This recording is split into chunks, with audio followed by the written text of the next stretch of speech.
On croit depuis Elie Wiesel que raconter la souffrance juive pourrait l'arrêter et faire en sorte que cela ne se reproduise plus. C'est très discutable. Je pourrais vous amener moult preuves que cette opération n'est pas valable. Un antisémite finira toujours par se dire que si les Juifs souffrent, c'est qu'il doit y avoir une raison. L'antisémite est d'ailleurs souvent lui-même dépassé par le sentiment d'antisémitisme qu'il éprouve, surtout quand il n'y a pas de raison religieuse. Et nous sommes très loin d'avoir compris le phénomène de l'antisémitisme, parce qu'il est tout d'abord un phénomène. Pourquoi est-il classé comme un phénomène ? Parce qu'il dépasse le réel. Il dépasse surtout ce qui l'a provoqué. L'antisémitisme est profond, inconscient, inscrit dans les cellules. Il fait partie de l'inconscient collectif. Il ne se maîtrise pas facilement. Il ne se détecte pas facilement non plus. De même que ce sujet ne se traite pas à la légère. Même en parler nécessite une attention particulière. L'antisémitisme ressemble à une maladie, contagieuse et sournoise. Ce phénomène devrait être traité comme une maladie. Il devrait exister des psychologues qui auraient pour formation l'aide à la lutte intérieure contre l'antisémitisme. Et des psychologues, bien sûr, pour aider ceux qui le subissent. Mais pour ça, les psychologues en général suffisent. Ce n'est pas pour décharger l'individu atteint d'antisémitisme que je parle de maladie. C'est parce qu'il faut bien observer la manière dont ce virus est entré. L'antisémitisme est la phobie du juif, la peur du juif, ce qu'il représente dans les consciences, même si ce juif n'est pas religieux ou pratiquant, même s'il s'est converti au christianisme, même s'il se hait. Même si le peuple juif avait cessé d'exister, la haine serait restée intacte. Or, comment expliquer cette réaction très complexe de peur, de mépris, mêlée aussi parfois d'admiration, mais aussi de culpabilité inconsciente, à méditer, de volonté de domination et de bien d'autres contenus. La peur n'est pas une peur concrète. Elle relève du fantasme. Elle est sans doute, comme l'historien Pinsker l'expliquait, en raison d'une identité invisible qui rend l'être juif fantasmagorique, qui parfois fascine et qui parfois préoccupe. On ne parle que de lui, à l'affût de trouver une faille en lui. Très souvent d'ailleurs, les plus grands antisémites ne connaissent pas les juifs. Ils ne les côtoient pas. Ils s'imaginent des descriptions physiques du juif complètement spectaculaires. Et la caricature a toujours aidé à permettre à l'antisémite de se retrouver en elle une confirmation concrète de ce qu'il imaginait encore vaguement. La haine est due à l'immaturité. Une des raisons du massacre de Lisbonne, par exemple, dont il a été question dernièrement, qui n'est pas la seule, est cette immaturité qui se voit dans la disproportion de la réaction lors du massacre. Or, l'immaturité ou l'incapacité à se raisonner, à faire la part des choses, à un âge adulte, est précisément ce qui rend l'antisémitisme dangereux. L'immaturité, proche de la naïveté, a été entraînée dans l'histoire par l'ignorance de la population. Les clercs étaient savants, le peuple en général, qu'on appelait à l'époque les laïcs, était ignorant et surtout maintenu volontairement dans cet état d'ignorance. Or, comme chacun sait, l'ignorance rend malléable et ôte la capacité de se remettre en question. À notre époque, l'immaturité est parfois un jeu, un refuge, qui aide à entretenir volontairement son ignorance. On se donne ainsi les moyens de croire en ce que l'on veut bien croire, par confort, par facilité, parfois par stratégie. Le massacre de Lisbonne s'est produit par ignorance. Le crucifix ne s'est pas éclairé par miracle, mais bien par la réfraction de la lumière du soleil.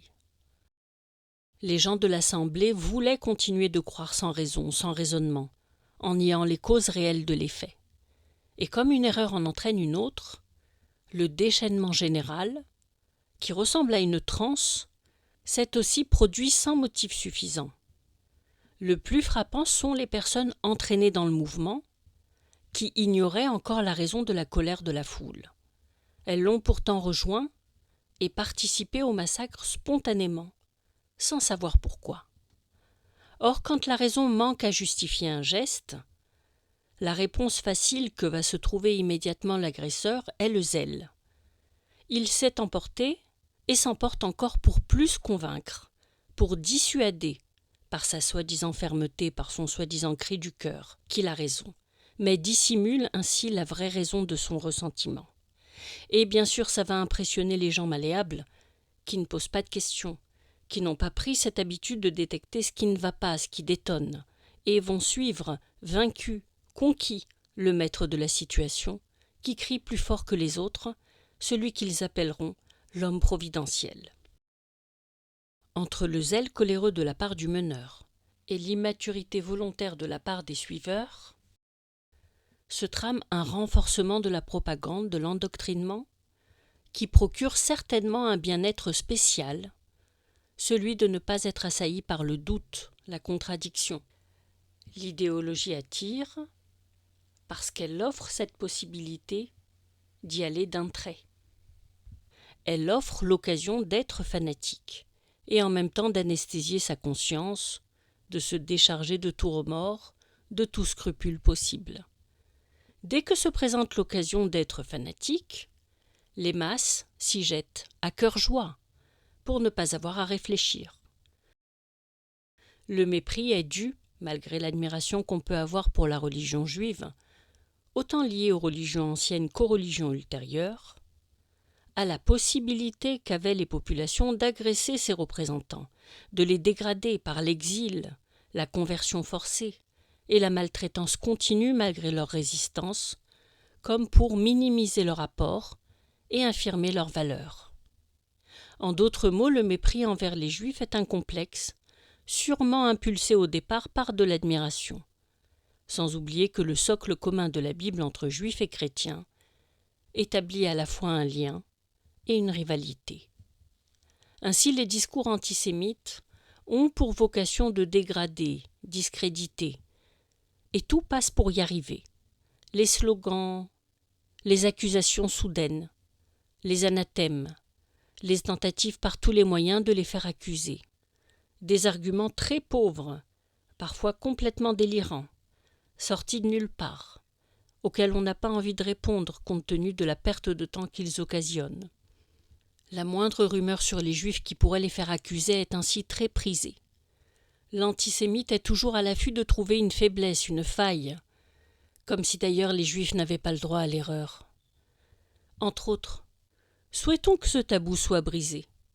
Les Juifs ont le droit d'avoir des failles. L'antisémite cherche à remettre en cause tout ce que les Juifs ont pu apporter. Il est immédiatement scandalisé à l'idée même de reconnaître un probable apport. Il suffit de très peu, parfois de rien, de rumeurs improbables. Ça marche. On a par exemple prétendu pendant des siècles que les Juifs pratiquaient le crime rituel et buvaient le sang des enfants chrétiens, alors qu'ils n'ont pas le droit de consommer de sang, d'après les lois de la cacheroute. On a prétendu qu'ils aimaient l'argent, alors qu'ils ont été interdits d'exercer certaines professions et surtout pillés durant des siècles. On a même fomenté un faux Talmud vers la fin du XIXe siècle pour discréditer la religion juive. L'auteur de ce faux Talmud est un prêtre séculier catholique du nom de Justin Bonaventure Pranetis, qui connaissait l'hébreu et qui s'est ingénié à saboter le judaïsme en modifiant les propos du Talmud, toujours pour faire accuser les Juifs. On a prétendu qu'ils étaient à l'origine de la peste, mais on savait sûrement que c'était faux. On savait aussi que les masses incultes et crédules, déjà macérées depuis des siècles dans la haine du Juif, allaient mordre à l'hameçon. Et on a toujours beaucoup joué avec ça, au moment où ça arrangeait, de mettre les Juifs au milieu. Ça marche à tous les coups. Ça fait diversion, ça détourne l'attention. Même actuellement, c'est utile. Surtout politiquement, ça reste encore un moyen de maintenir les masses ignorantes dans cette sorte de fanatisme, et donc de les rendre malléables à souhait. Ainsi les Juifs, la proie facile, qui attendent indéfiniment, après le verdict du moment, suivant le caprice des forts, qui abusent allègrement de leur pouvoir, ont été ballottés d'un endroit à l'autre, tués, expulsés, pillés, esclavagés, séquestrés, tenus de vivre dans l'effacement ou marqués par des signes, et surtout en permanence accusés. Il doit y avoir une raison. Tel est l'argument fétiche pour se disculper de toute mauvaise conscience et continuer encore d'agresser en toute impunité. Les Juifs ont constamment été accusés, outrageusement, sans honte de rien. On les a même accusés d'être à l'origine de leur propre malheur.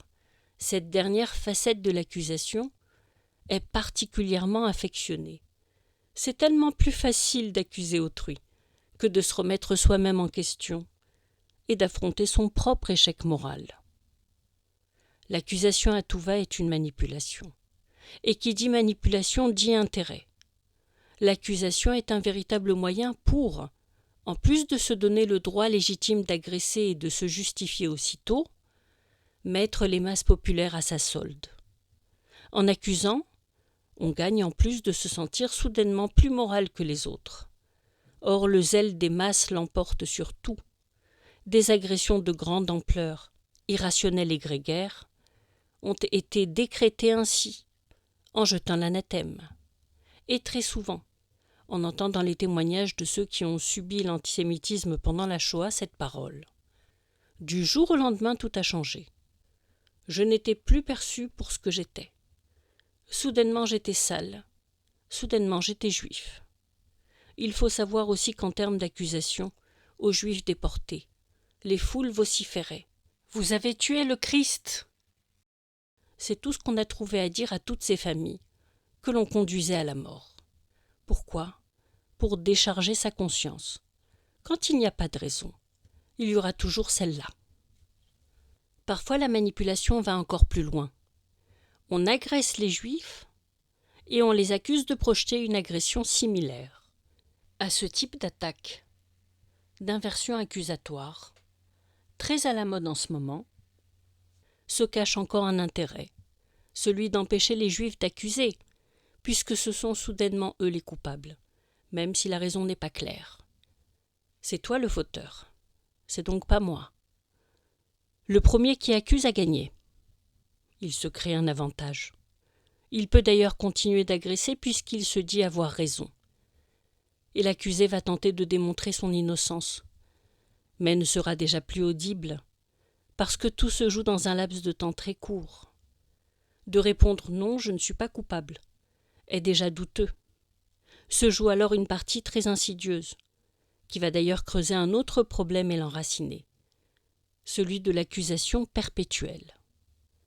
Et il va alors continuer, de palier en palier, à accuser, pour davantage se disculper, en espérant que cette façade ne cédera pas. Accuser pour ne pas s'excuser, et ne pas s'excuser pour ne pas s'accuser. Et au pire, le jour où tout s'écroulera, il viendra timidement exprimer des remords, encore que. Il en restera quelque chose.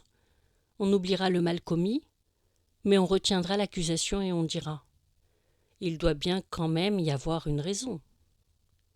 Un deuxième phénomène très puissant va se greffer à ce cercle vicieux, celui de la culpabilité inconsciente, justement chez l'accusateur, qui au fond sait combien les Juifs ont souffert. Il en éprouve forcément de la gêne et fera en sorte de ne pas le reconnaître, parfois en les accusant, le comble de victimisation. C'est la défense qu'il s'est trouvée face à sa mauvaise conscience très intérieure qui le tourmente pour les empêcher d'accuser. Et nous verrons plus loin pourquoi elle est très intérieure.